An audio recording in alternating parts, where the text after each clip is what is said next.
I'm Betty Brodmerkel, and I am 93, but I'm interested in history, and so we started the Southside Historical Village back in 1995 when we moved to one-room school, and so I've been with the village ever since it started.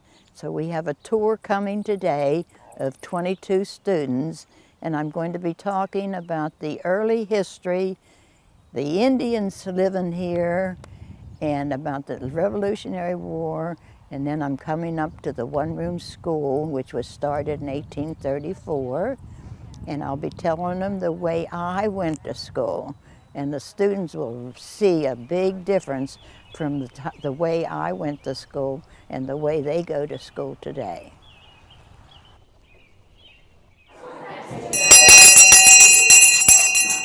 That means school is starting, and so you have to be quiet. Now, I want to say good morning, but it's kind of damp and bad out, but then we'll have to make it a good morning by being in here. So I'm always glad when students come here to learn about how people lived a long time ago and compared to how we live today. And so, I'm going to start and tell you what this ground was like back a long time ago. And I'm going back to 1750. So that's way over 200 years old. So you know what the ground looks like today, and you know what your school was like, and we have houses. But back in 1750, do you know what this ground looked like outside here? It was called the Western Wilderness. And do you know what a wilderness is? It's like a forest or woods. And who lived here, do you know? Who do you think lived here in that forest? With no houses and no roads? It was the Indians.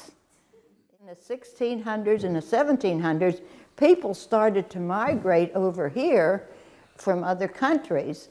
And I know I checked my I'm Scotch-Irish, so my ancestors came from Scotland, and they came for freedom of religion. And so all of these people came here, but by 1750, when the Indians lived here, I'm going to follow Pennsylvania through, and so we have Cumberland County, and that's way over there. So the people have come, so everything west of that was called the Western Wilderness. And so that's what this one was, with just Indians there.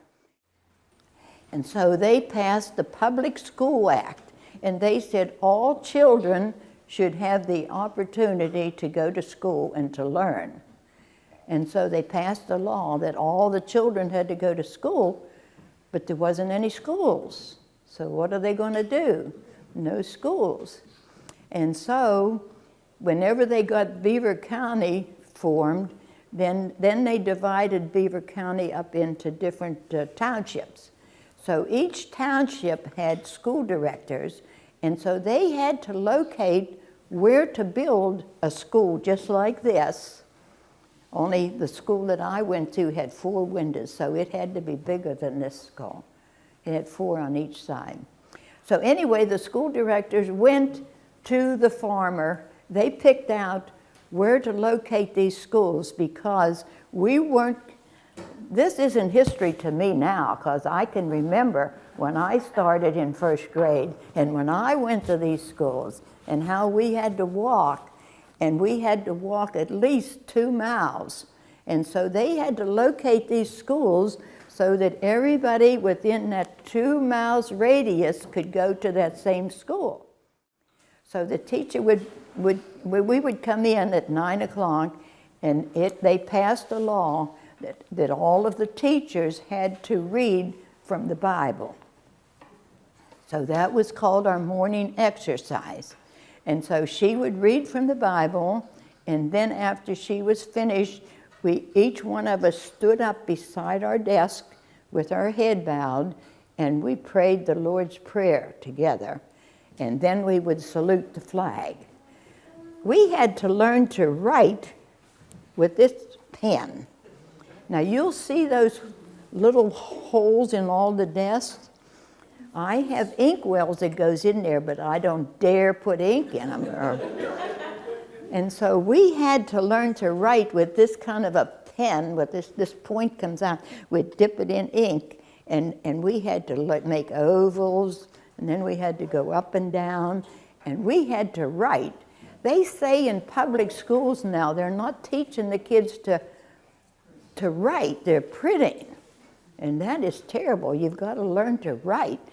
So whenever people sign their names, you can't read it because they don't know how to write. The teacher would be up here teaching, and if she heard a noise and she caught somebody, they had to sit on the dunce stool with this dunce hat on, and they had to sit up here so she could see them. Or sometimes in our school, she would make them stand in a corner. Well, you couldn't talk to anybody if you were standing with your face right in the corner and your back to all of the kids. Then, if they wouldn't obey the teacher, she had this. And so she was allowed to use this. And so after one person got this used on them, the other ones would know that they would get the same thing if they did something wrong. So there was no fighting. Everybody was really friendly, and everybody worked together. It was like one big family. Okay, you've been very good, and I know I talk a lot, but I've got so much stuff up here, and so if you come back anytime that we're open, I don't like to bore you with my stories, but if you want to hear any stories about the Indians, ask me and I will tell them. I've got them all stored up here. So put good things in your mind and fill your mind with good things, and then you won't have room in your mind for any bad things. Okay, I hope you learned something that you didn't know when you come in. Okay, so where do they go, Barb?